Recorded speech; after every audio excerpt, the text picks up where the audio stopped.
Favourite serials இனி டிவிக்கு முன்பே சன் நெக்ஸ்ட் ஆப்ல ஜாலியா எல்லாருக்கும் முன்னாடியே பாருங்க. இப்பவே சன் நெக்ஸ்ட் ஆப்பை டவுன்லோட் பண்ணி சப்ஸ்கிரைப் பண்ணுங்க. மாமா, உங்களுக்கும் தேவி அக்காக்கும் காலையில ஏதாச்சும் சண்டையா இல்ல வேற ஏதாவது பிரச்சனையா? அப்படிலாம் ஒண்ணும் இல்ல. அப்ப உங்களுக்காவது போன் பண்ணிருக்கலாம்ல, ஏன் பண்ணல? அதனாலதான் சொல்றேன், இது தேவி அக்கா எழுதின லெட்டர் மாதிரியே இல்ல, அது தேவி அக்கா கையெழுத்து மாதிரி கூட இல்ல. உனக்கு எப்படி தெரியும் அவங்க கையெழுத்து இல்லன்னு? அது அன்னைக்கு அவங்க மளிகை வாங்குறதுக்காக லிஸ்ட் எழுதிட்டு இருந்தாங்க, அத நான் பார்த்தேன். இது பச்சை பொய்.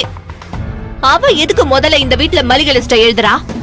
எப்பவுமே நான் தானே எழுதுவேன். கிச்சன் சைடு என்னோட பொறுப்பு தான். இது இப்ப ரொம்ப முக்கியமா? ஆமா, இது ரொம்ப முக்கியம் தான். நீங்க ஏதாவது புளிகிட்டே போவீங்க, கேக்குறதுக்கு நாங்களா என்ன முட்டாளா? சத்யா, நீ எதுக்கு இப்ப தேவிக்கு இவ்ளோ பறிஞ்சு பேசிட்டு இருக்க? என்ன மாதிரியே உனக்கும் என்ன நடந்ததுன்னு தெரியாதுல்ல? ஆனா நீ அவங்க இப்படி செஞ்சிருக்க மாட்டாங்கன்னு இவ்ளோ ஸ்ட்ராங்கா சொல்ற? ஆமா அர்ஜுன், நான் ரொம்ப ஸ்ட்ராங்கா சொல்றேன். தேவி அக்கா நிச்சயமா லெட்டர் எழுதி வச்சுட்டு அவங்க போனை ஸ்விட்ச் ஆஃப் பண்ணிட்டு போக சான்ஸே இல்ல. இதுல ஏதோ சதி நடந்திருக்கு. என்ன வளர்ற? சத்யா, யார் சதி பண்ணாங்க இந்த வீட்ல? எனக்கு இவங்க 3 பேர் மேலதான் டவுட்டா இருக்கு.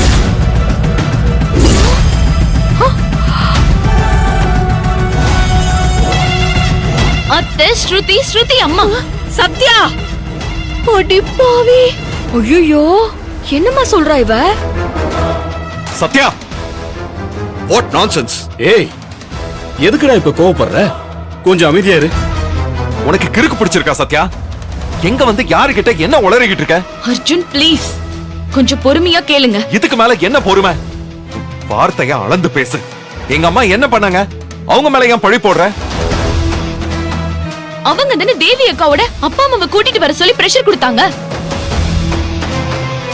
ஏய், அதுல என்ன தப்பு இருக்கு சத்யா? தேவி அக்கா தான் அவங்க அப்பா அம்மா ஆன்மீக டூர் போயிருக்காங்க, அவங்கள கான்டாக்ட் பண்ண முடியலன்னு சொன்னாங்கல்ல.